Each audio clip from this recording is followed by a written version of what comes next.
Keisha, since we're having a conversation between two ferns, about the post-pandemic research that we're starting to learn more now about what the impact actually was. Yeah, thank you.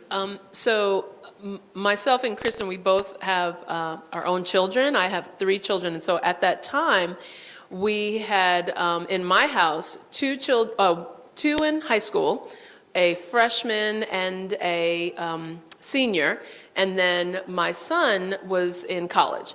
And so, unlike Kristen, when it first, like the shutdown first happened, I thought to myself, oh yeah, we're going to be here for a minute. And I instantly went into opportunity mode, right? Change mode.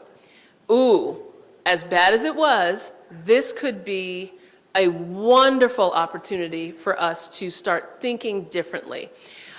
Even though every day the news kept, sort of giving us more negativity. And I think that at the time, the possibilities seemed endless.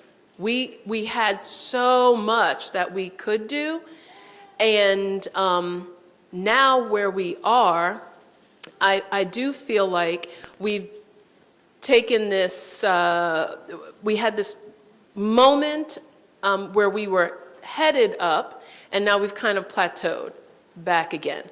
And I think in terms of knowing having this kind of parent lens along with the faculty lens, right?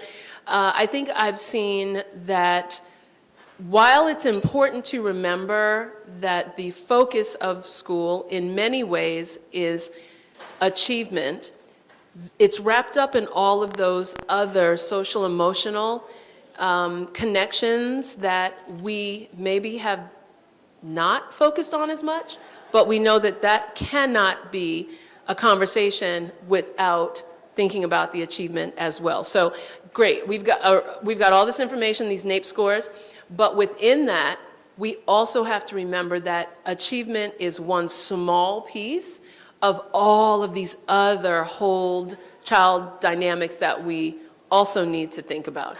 And I saw that in my own home with my own kids, as well as the students that we teach, and we're teaching, every day, so.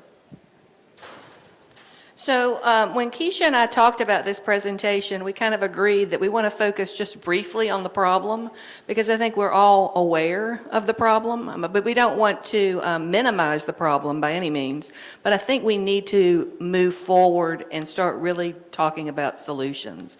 So just really briefly, we have prepared a few slides. If you haven't seen these already in the news, about the National Assessment for Education Progress, the 2022, we see a drop in both reading and math scores among 4th and 8th graders.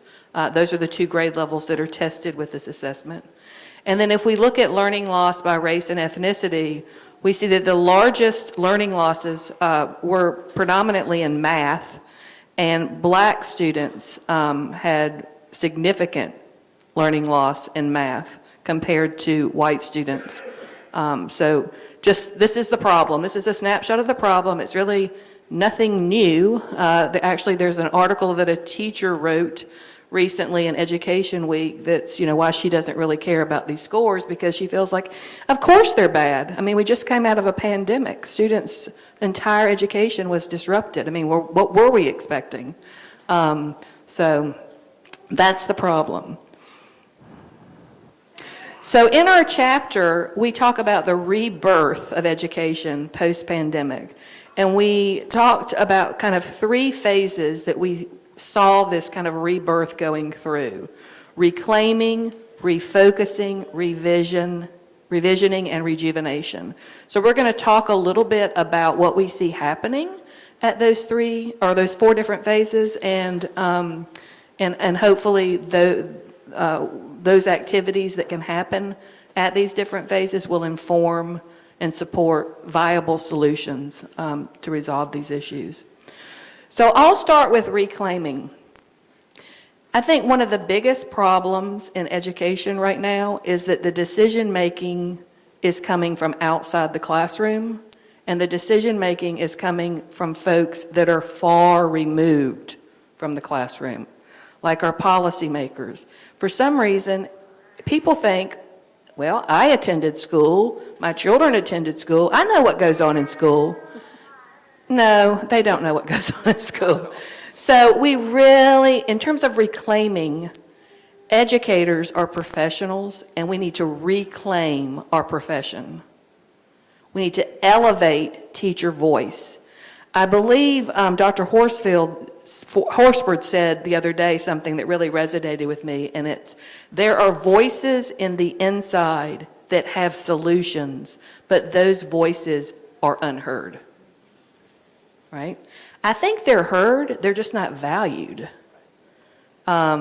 So elevating the teacher voice, giving teachers a seat at the table when these decisions are made. They're with the students day in and day out. They know what's going on. They know what will work for their students. They know what will not work for their students. But we've got to flip that kind of conversation and elevate their voice. Helping teachers build collective agency. North Carolina is a right-to-work state. Some other states that are unionized have been probably more successful in building that collective agency. But I would argue that you don't have to have a union to have collective agency and helping teachers build that. We also need to do more to support collegiality and collaboration among teachers, because the way we currently assess teachers automatically puts them in positions of competitiveness with one another. And so we need to build that collegiality. And teaching is a very lonely profession. You're in your classroom, you're the only adult in your classroom all day, get very few breaks. I mean, nowadays, during the pandemic, they were in the classroom even during lunch because of the structure of things. So we really need to foster and support that more in our teachers. And then just preparing teachers in our pre-service teacher preparation programs to be effective advocates. They're already effective advocates for their students, let me tell you. They will go above and beyond for their students. But we need them to be effective advocates for themselves. We talked about health and well-being of our students during the pandemic. We also need to take into account the health and well-being of our teachers. We have a teacher shortage, and lots of teachers are leaving the profession. I mean, the pandemic created a lot of burnout. So that was the reclaiming piece that we felt needed to happen. And so much of what we worked on was rethinking and refocusing this question around what actually is the purpose of education. I think that's something that in almost in a sense was the genesis of many of our questions around students, because we had students who were not showing up. We had students who were not turning their cameras on. We had students who had kind of said, well, we don't even really want to go. We don't feel valued, right? And that was happening already.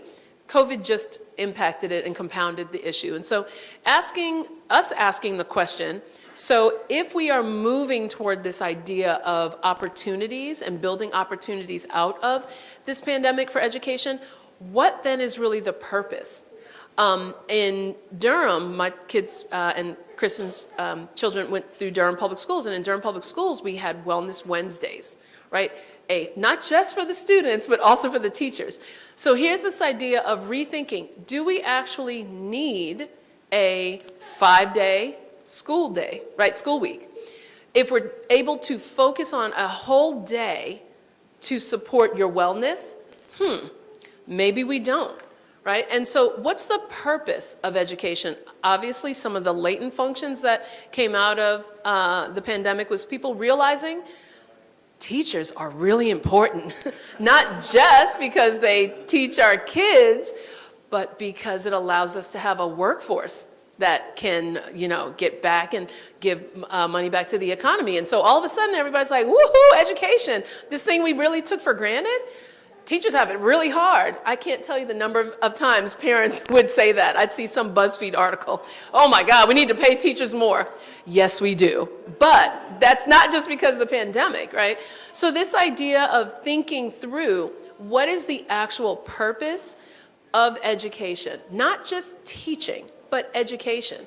What do we want students to learn when they're there? What do we want them to take away? So there are all these questions kind of bring up a lot around the sociological perspectives, right, of education. And so we need to have and make sure that we included this idea that maybe the purpose of education can be thought of in multiple ways and for multiple students, right?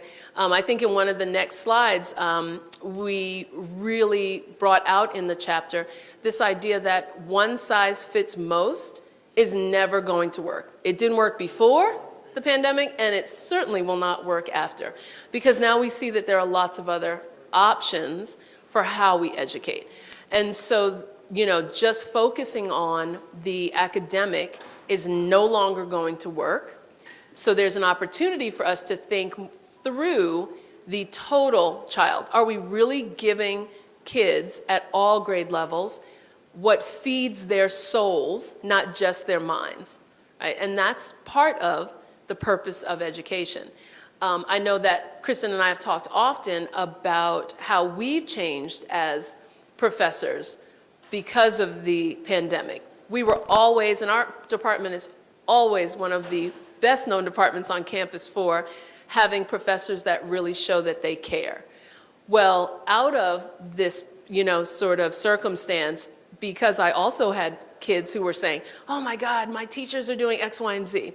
I started rethinking the ways that I could give more grace and courtesy to my students around all of the issues that they were dealing with. Because via Zoom, we know this, right? You learn so much more about your students, being able to see where they live, or maybe them not wanting you to see where they live, discussing the circumstances, seeing all the things that were going on. And so this idea of focusing the attention more on who they are and being able to build out from that. And then lastly, one of the things we talked about often in the next two sections is how can we really center our education and the purpose of education to be anti-racist? And that's huge. So much of what I read and researched while we were creating this chapter was that there was actually a wonderful decline in student discipline, right? Especially students being disciplined who were black and brown because they weren't there, right? They weren't in the hallways for people to say, no, too many black kids in a hallway is means for I'm going to write you up, right? Or being too loud or being late to class. And so there was this opportunity for students, particularly black and brown students, to feel like in some ways they had more agency and more ability to come to class and not have to worry as much about being seen, which is an issue in discipline, right? And so thinking through that, how can we refocus what we give and how we interact with students to be specifically anti-racist? And that's one of the, I think, strongest conversations that we had internally, right, along with in our chapter as well. And so refocusing was huge. And I think one thing that I've noticed in terms of this question, what is the purpose of education, is that what we state as our purpose doesn't align with what teachers are being asked to do in the classroom. North Carolina recently released their profile of a graduate, like what the profile of a student graduating from North Carolina Public Schools should be like. And it's one of my last slides, and I'll share it. But if you look, there's like 7 or so kind of skills or dispositions that they have articulated that are desired in a graduate. And they're things like empathy, learner mindset, collaborator. And so I'm thinking, we got the NAEP scores out.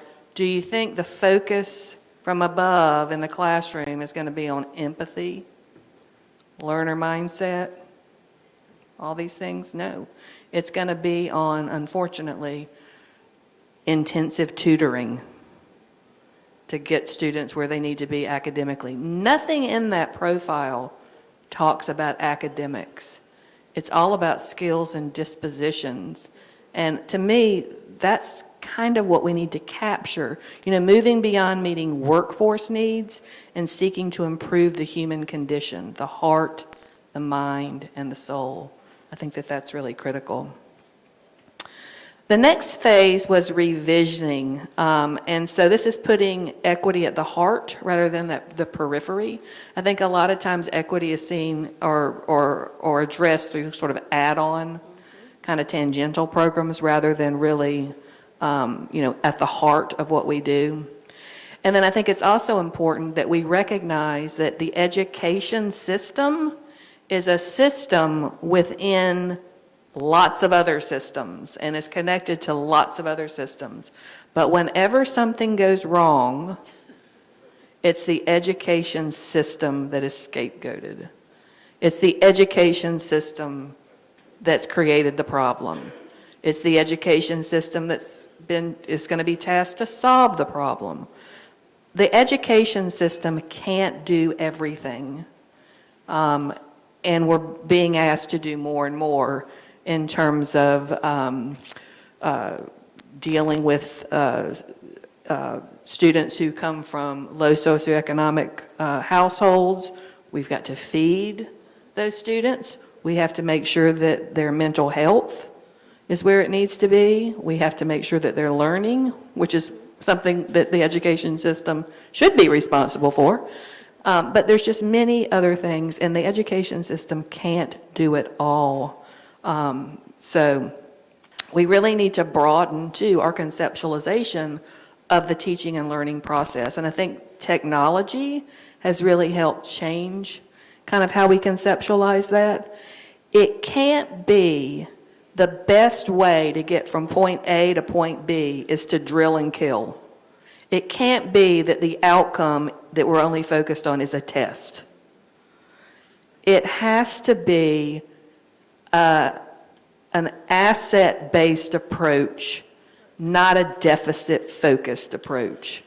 In one of my classes, I bring in a can of WD-40. Y'all know what WD-40 is? Okay. Well, some of my students don't. So I have to explain it to them. And I asked them, how does this can of WD-40 relate to school reform efforts? And you know what usually comes up is, the squeaky wheel gets the grease, right? You're going to put that WD-40 on the problem, But you can't just focus on the problem. You have to, in order to really help students achieve academically, you also have to figure out what they're good at. What are their entry points? How can we nurture those? Because that's going to build their academic self-concept, their sense of self-efficacy, all of those things. If they're always being told, you're dumb, which is basically what we tell them when we make them retest and retest and retest, we've got to help students find what their passion is and to support and nurture that. So I don't know if you want to say anything else about revisioning. Not so much, but I was thinking when you brought up the WD-40, I was like, ooh, I like that. And then I was like, what else works like that? And I was like, so next time, this is just a point, you might want to bring out some Band-Aids and, some tools. I'd put some tools on the table because I think that's a fascinating conversation to have, right? This idea that we're so used to thinking about the quick fixes in the system, and we know education, just like every other system that it intersects with, it takes time to change. But we don't, rarely do we give educators and our system of education time to really work through change. We have lots of research about the time that it takes for real change to occur. But ask any teacher who's been in the field for longer than 10 years and they'll tell you, oh no, we just kind of sit through the next big thing. Because as educators, there's always a next big thing, but we never have an opportunity to really work through it until the next big thing comes along. And so we know so much more about it. We just need to be given that time to see things through to the end. And then if it doesn't work, okay, let's have a conversation about it. Let's decide why. Let's look at data points. But we're pretty quick about rushing educators through things and thereby rushing students through things as well. And before we go to the final phase in our four-phase process, I just want to speak to this intentionally questioning existing paradigms piece. Because in my school reform class, we also talk, what is reform? And if you look up the definition, it basically is to change something to a better state. And then we talk about what a paradigm shift is.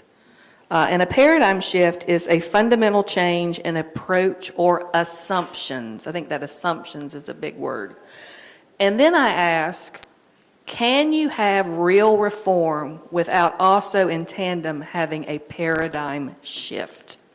Because we're stuck in our paradigms about a school day has to be 5 days a week. A school day has to just include science, math, social studies, and reading. A school day, our students have to be organized by age and grade level, and they move through the system sequentially. So there's ways to reconceptualize our whole education system. I mean, it's more than reform. I don't think reform is even, I think I would put a hyphen there. It's a revisioning of what we do. So. Okay. And so the last part, rejuvenation, remember y'all, I was saying earlier, that's where I started this. So when we were asked, how we thought about conceptualizing this chapter, I started here and I worked my way back to fill in the blanks.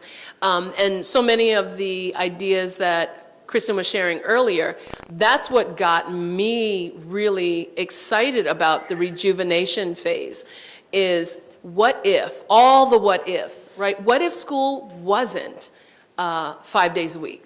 What if now we know so much more about students and how they interact with their communities. What if we could work with school social workers differently, school counselors differently? What if they each had 20 students that they worked with and followed, 9th grade to 12th grade?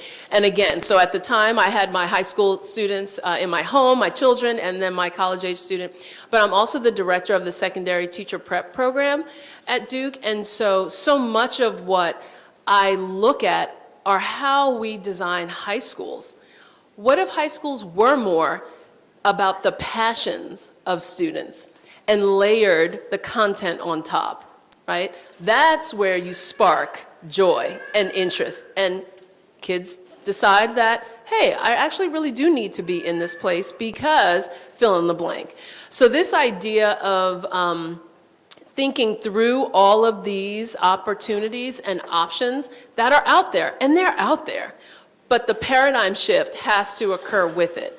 It takes a lot to change a system. Imagine me coming to a school board meeting, all right, hey everybody, I got this great idea, let's make high schools half day, and let's do this, and let's connect with our business leaders to get them out into the workforce, right? People are gonna look at me like I'm crazy. The paradigm has to come, the shift has to come along with that. One of the things that when we were, Kristen and I and Erica did a podcast for advancing the chapter as well, and one of the questions was, what do you see coming next? And this is kind of the whole idea of this rejuvenation phase, which is, from my perspective, education has to become more individualized, more innovative, right? And we have to get out of this cookie cutter. We need brave, excited districts and leaders in education to say, I'm down with that. I want that to happen. So who can we get to do it? There are going to be teachers lined up to help us figure this out. There are going to be students lined up to help us figure this out, because we all want that. We want to envision and rejuvenate, right, the idea that education can be successful for everyone, not just certain people who have, the flexibility to learn school and do school really well, right, and just progress because they can. And we need to get there. We need to have that vision along the way too. So acknowledging every student's learning path is different. And it's okay if it's going to take some students more time to graduate high school, or some students need less time. That is okay. Currently, the way we're structured, that's not okay. So now we're back to, well, if you can't get out of high school in 4 years, something's wrong with you, as opposed to something's possibly not quite right with the system, right? And it's all of these messages that we send to students that some are intentional and some are not, but at the end of the day, it's still the same outcome. They're still getting the same message. So we have to do better as educators and as people in other systems, making sure that students don't always get those negative messages. That's what rejuvenation is about, right? Letting every student have their path, and it be okay to have their path. Along with that, designing environments that are expressions of pleasure for students, right? They should want to be there, and we should want them to be there. I guarantee you there's some teacher out there who remembers that one student who, when they were not there, they were like, oh my God, thank you. It's going to be a better day today, right? That's natural. I get it. However, we as teachers and students, we should want to be in these spaces together. And they should be outgrowths of joy, right? As opposed to, oh God, I don't want to go to that class. And I've heard my own children say that before too. So different roles for different people in buildings, and that is okay as well. So this was my happy spot when I was writing this, and I really hope that that comes out as well in the chapter. Funny, talking about students and trying to engage students and make school a place where students want to be, there, you know, when it's not a happy place, that's when you have students that, you know, you have behavior issues, Oh, yeah. right? So if it's a place, a lot of these problems might be eliminated just from reconceptualizing what we want the school day to be. My son is a junior at NC State right now, and he's taking an engineering class that is just so dull. I mean, he loves engineering, and this is the topic that he really likes, but he says the professor just is not making it exciting. So much so that the students are thinking of creative ways to entertain themselves. So I just want to really quickly get back to the reform and paradigm thing, and then I'm going to let Keisha talk about some of the aspects that are on this slide. But Tom Kane, who's an economics professor at Harvard, in speaking about the NAEP results, recently said that, you know, it's not going to take sort of, you know, individual programs are not going to solve this. And we already see RFPs for intensive tutoring and all these things. Those individual programs are not going to solve this type of learning loss or these gaps that exist, that it's going to take real systemic interventions. And so I think that speaks to paradigm shift, Yes. right? Absolutely. And so I've kind of spoken at large about these issues. This is my, in particular, research area, and I always like to frame everything that I do around the strategies and processes that positively impact African American student and teacher success. And so we know, right, this information is out there. And I'm not knocking any system that chooses to engage teachers in conversations around anti-racist behavior and or anti-bias, right, behavior. I want that, and I also want all of these other things. We know that there are some strategies that work very well for marginalized students, and it's about the idea behind getting them to feel connected to the content and the learning. And one is problem-based and or project-based learning. I talk more about it in the chapter, but it's this idea that you're having students be connected to an issue that's important to them to help them understand content, whether it's English or math or social studies, right? But that is a key way, and it's research proven. Along with that, service learning is an additional opportunity. All of these opportunities, alternative, learning structures, project problem-based learning, community engagement, these are ways that we know help to connect students to things that matter to them. And what it becomes is this kind of upwardly mobile idea of thinking about learning, as opposed to a top-down. I'm the teacher, this is what I need to teach you, this is how I want you to learn it. And it's not like that for everyone, but it is like that for a lot of our students of color. And it really does depend on where they're in schools. And so that we know, these ideas are strategies that we know that positively impact student learning. Why don't we see more of it? Interestingly, project-based learning is a strategy that is typically used in independent schools. And there are not a lot of black and brown students as the majority in independent schools. So I'm talking your private schools, right? Because they have the freedom and flexibility sometimes in independent schools to use that strategy more often. And there are lots of other reasons why. But it's an interesting dichotomy, right? A strategy that we know works with marginalized students is often not used with marginalized students. So as a system, we need to be more thoughtful about the curricular and the pedagogical choices that we make when we educate students of color. And then the last one, I'm looking here because I can't see it here because my fern is in front of it, or my plant, but connecting back to the community, right? And research opportunities for students that are community-based, and thinking through what that means. How do we help impact communities if we're not a part of those communities? And so that's another really key issue. So yeah, that's kind of where I'm thinking we need to start. And as you were talking, it made me think about this other paradigm we have in education, and it's that in order to learn, students need to be seated at their desk, listening to a teacher lecture. The best way to prepare students for a test is to just feed them the information and for them to absorb it, and then that's it. Well, they might absorb it temporarily, but it doesn't stick long term, and it's not fun, right?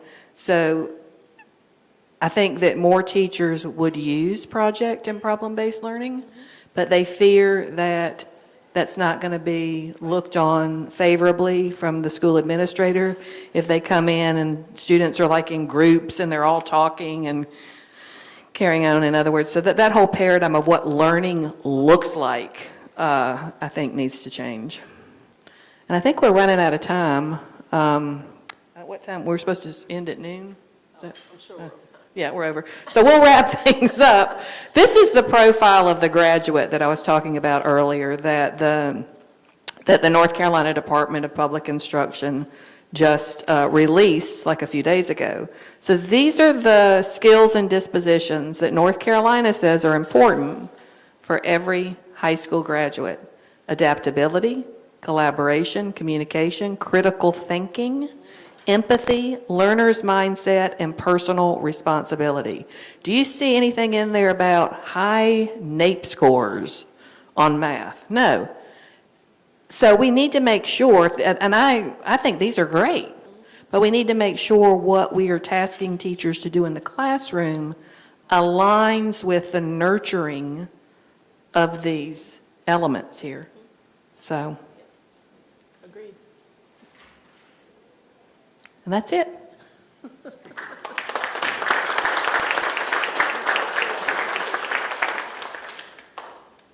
I hate being the only person between you and lunch. I know. But if there's any questions, we can quickly take a few, I guess. You're not the only person. Oh, right, Sandy's coming after us. Good. Go ahead. If people have questions, please ask. I have one question. I know the importance of the classroom structure and everything. How important is it for the parents? Because that's a big thing. We got a lot of African Americans that come from dysfunctional homes. And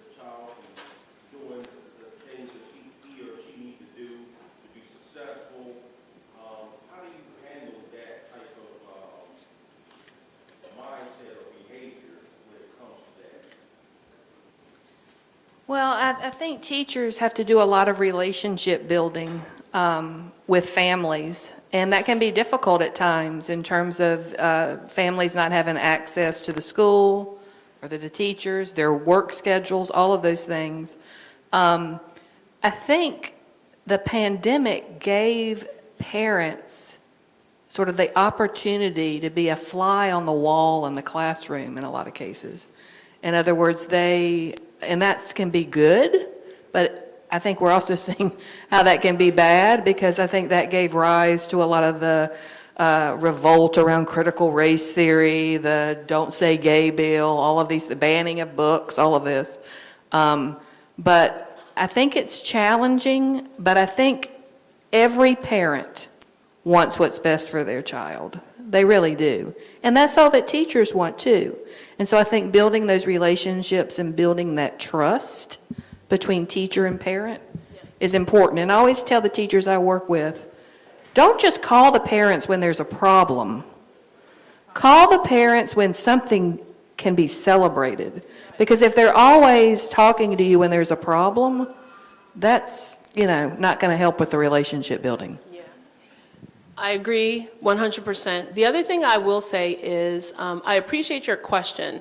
I also make my student teachers, and when I was a administrator, I also asked my teachers to take that word dysfunction out of their vocabularies, and I'll tell you why. Because I really do feel like if we are asking teachers to see the best in students, we have to also do the same with families and parents. And I would say to them, I get it. This child is coming to us, the student is coming to us with a lot of challenges, but agreed, there is not a parent in the world, regardless of how many challenges they are facing in their lives, that don't still want the best for their kids. They may not be able or be in a position at that moment to give them that, but we still have to be able to always see that that's first and foremost the goal, is whatever's best for the student. But back to the conversation around, education and education systems do so much, and probably more than what we were ever intended to really do at the onset. This idea that the school has to be the only place to help every family do everything is one that holds us back. We need to be able to work with systems, lots of other systems that intersect, in order to support families through whatever challenges they're having at that time, to then be able to support the student. So while the family, I don't choose to see a family as dysfunctional, I choose to see them as different perhaps from mine and or different from the teachers. Let's still look for the assets that they bring, as opposed to it being a deficit based. But I do appreciate your question. One more? I think Yes. that's all. Thank you for your presentation. I'm probably considerably much older than you two on the stage. But I remember early on in my educational maturity is that I was very excited early on. And that excitement sort of dimmed because of a learning disability. And I didn't regain that joy until high school. In the work that I do now, one of the questions we always ask in group conversations around any particular subject is who's being left out. So my question is, what are some of the creative ways that you're getting pre-adolescents involved in data gathering? In data gathering? Oh, that's great. And I'm going to tell you, I don't think we do enough with exposing, particularly at the secondary level, 9th through 12th graders, but even earlier, with research opportunities. We're doing it in a lot of ways that occur outside of the school day. The Cook Center, we've got a wonderful program, like the Scholars Program. Like, I think we are wanting them to get more involved in research through community-based assets, right? But we don't do enough of it. And so I think that it happens, but it should happen more in the classroom. and as an outgrowth of things that students are learning, then it does. But you also brought up something else that I think I'm going to let my colleague end on, because it's this idea that we perhaps have not built enough structure for students who do have exceptionalities, and ways in which we can do more of that to positively impact our students, marginalized students. I think your question gets back to sort of the discussion about what we choose to focus on, the WD-40 discussion. I think that focusing on student strengths and working from those strengths as the entry points into other things, so that students can see themselves as successful learners and don't just check out because school has not been a place where they've been successful. But it also gets back to teachers. Teachers need to have high expectations for all of their students, all of them. And I think students know when a teacher has high expectations or when they have no expectations. But I think having those high expectations, students will rise to the, to the occasion, to the challenge, and will be more engaged, I think, with their learning process because they feel like someone has noticed something in them that's worth kind of cultivating and nurturing.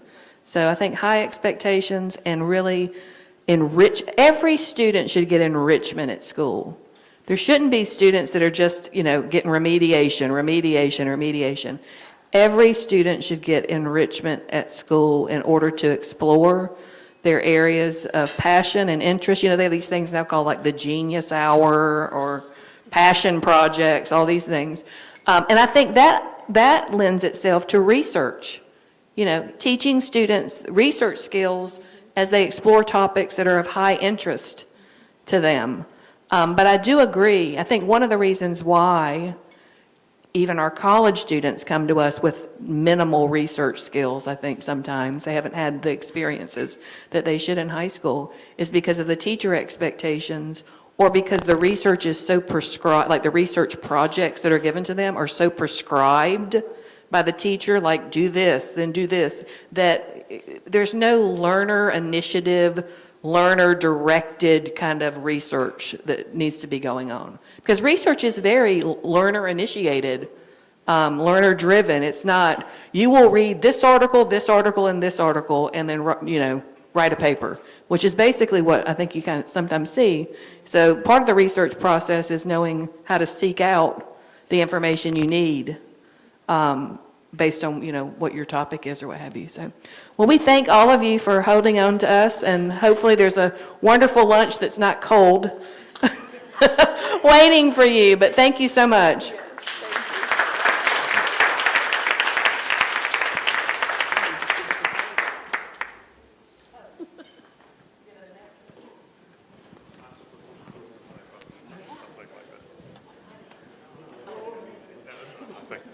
Is this on? Thank you. So thank you very, very much. Kristen Stevens and Chris Daniels, thank you. Thank you. So I am actually the person who's standing between you and lunch. So I'm not going to talk very long, but first of all, I would like to say thank you again to the co-editors of The Pandemic Divide, Gwen Wright, who is also the person who shaped and managed this conference.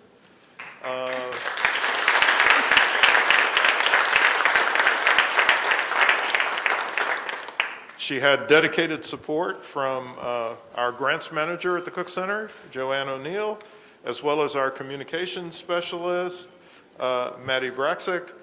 And then there's our additional co-author, who I must mention, Lucas Hubbard, who is a phenomenal writer and helped us bring this project to fruition with what we hope is a high degree of quality. So thank you, Lucas.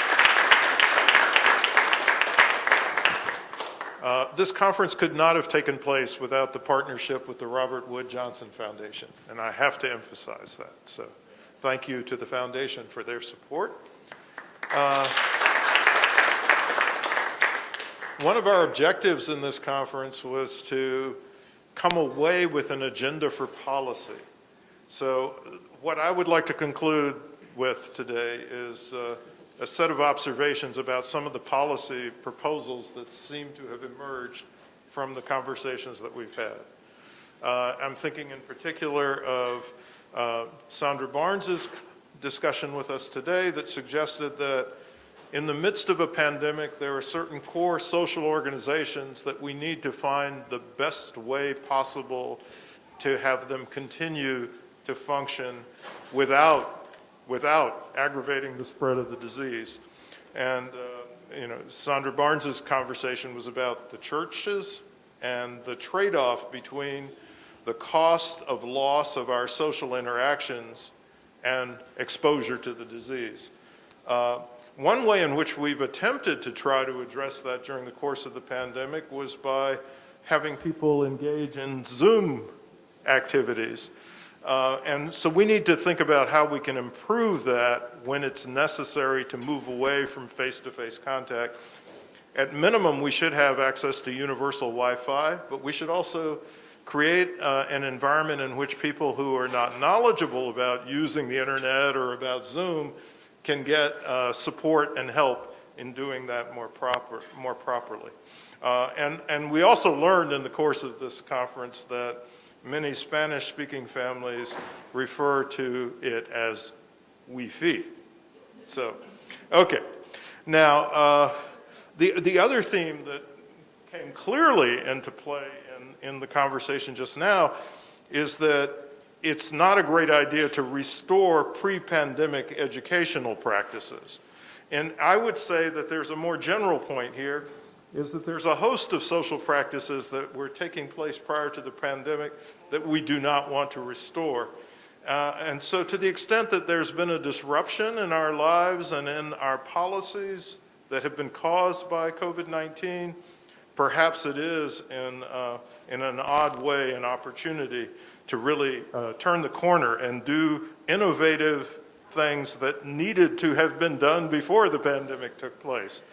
Then there was a high degree of emphasis during the course of the conversations today and yesterday on the essential purposes of creating a receptiveness to vaccination across the population, and also to equitable treatment in the course of a pandemic or in course of any situation with respect to health, both in terms of the quality of medical care that people receive, which is going to be contingent upon reforming medical education, as well as in terms of their access to insurance.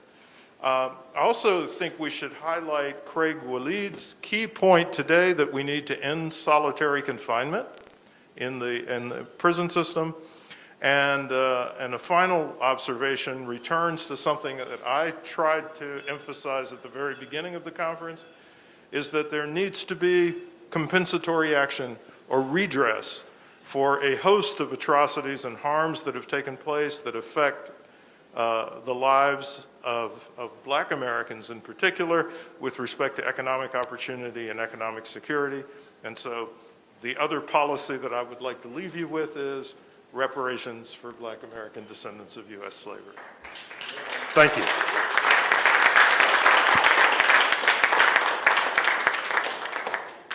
So please, let's head out and grab lunch.